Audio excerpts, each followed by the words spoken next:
In the beginning, God created the heaven and the earth. The earth was without form, void, and darkness was on the face of the deep. And the Spirit of God moved upon the face of the water, and God said, "Let there be light." And there was light.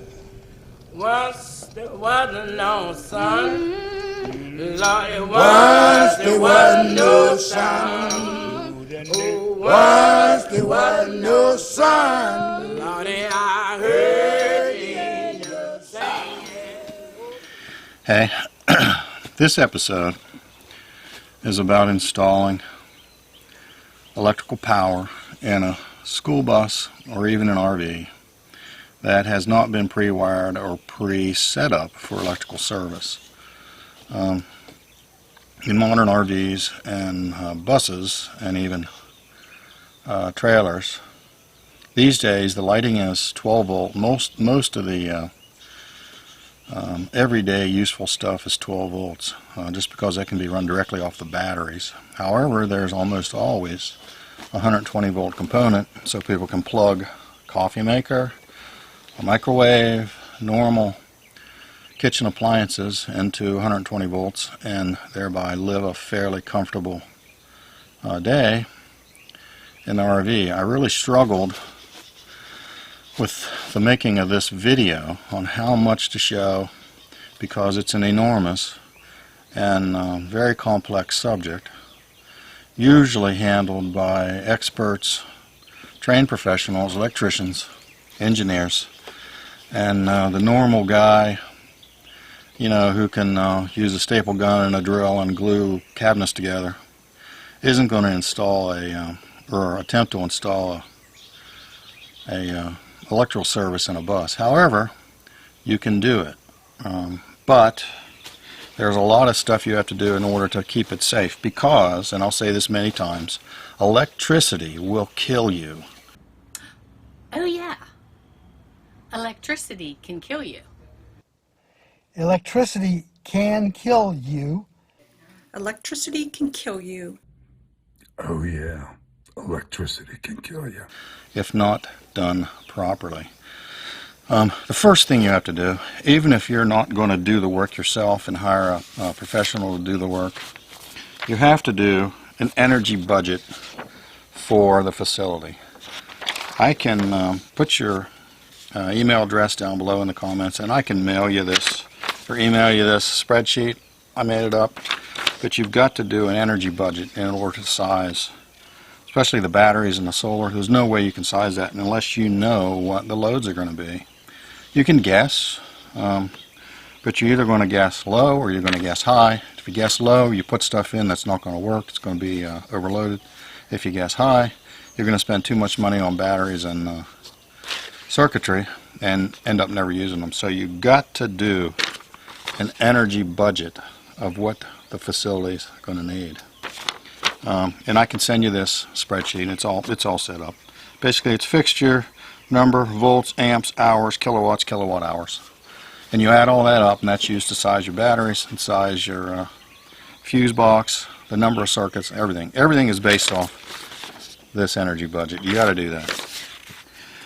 Second thing you really got to have is a line drawing.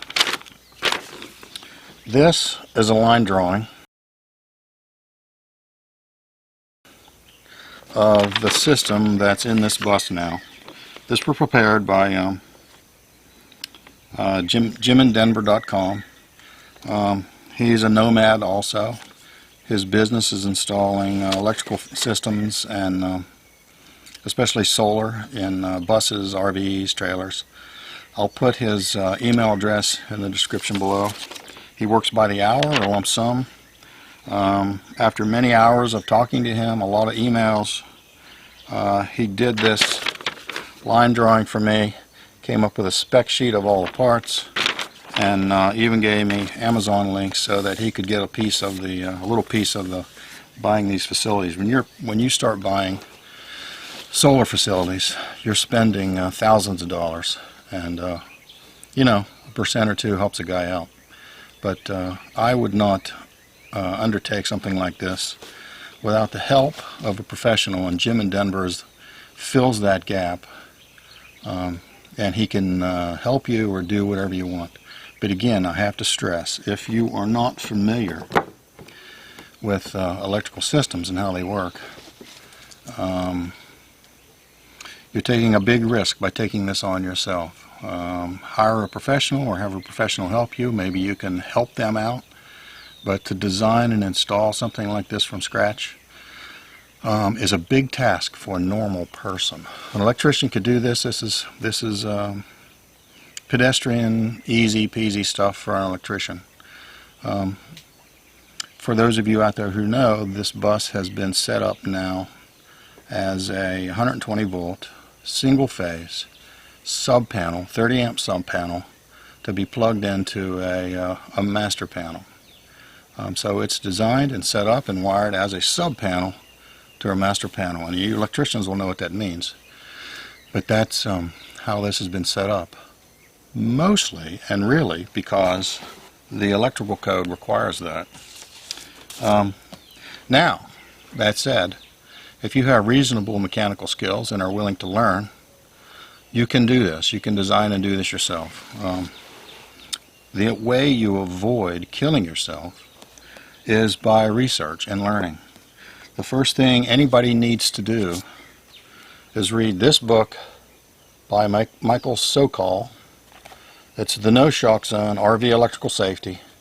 This will allow you to design a system that is reasonably safe.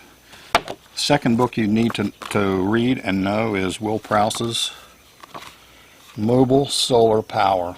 Again, this starts assuming that you know absolutely nothing.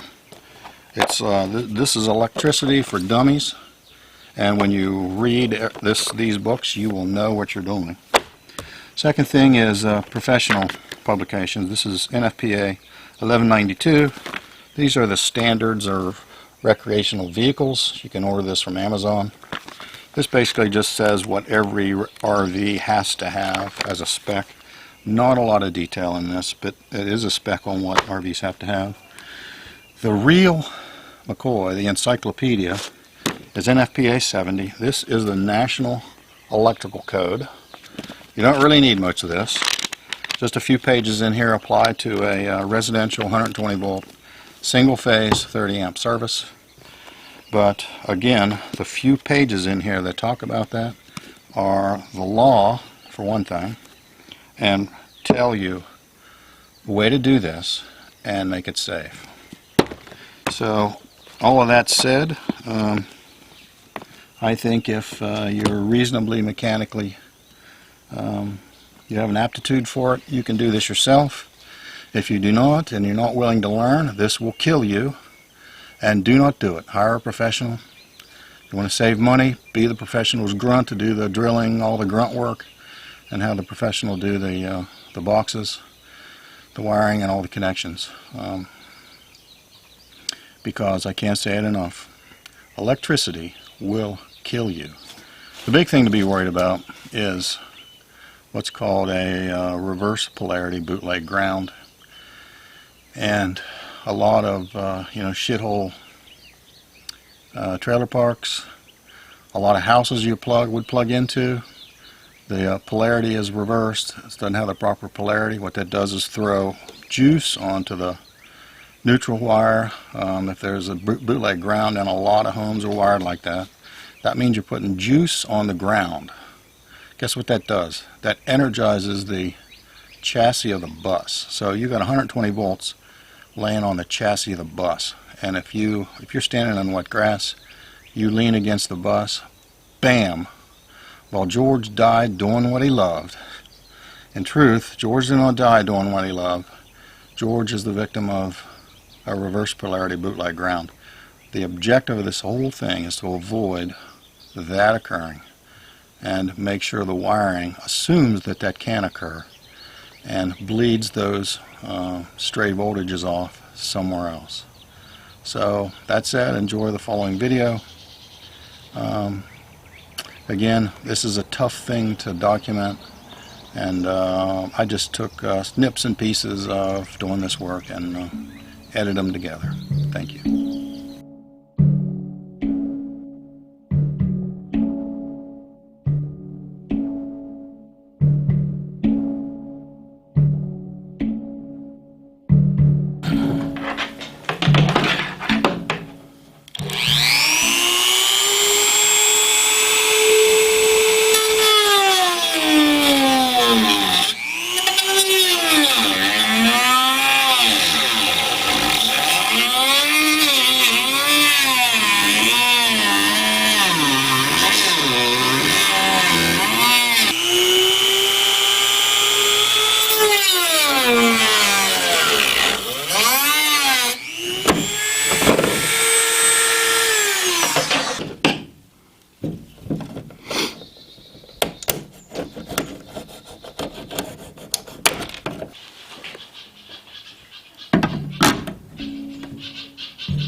These are pretty cool little fabrication. I just made these out of a copper bar I had laying around. And I'm going to use them to bond the bus bar. Positive bus bar, negative bus bar. So I just made these little bars out of a solid piece of copper I had laying in the garage, and it'll bond those together real nice.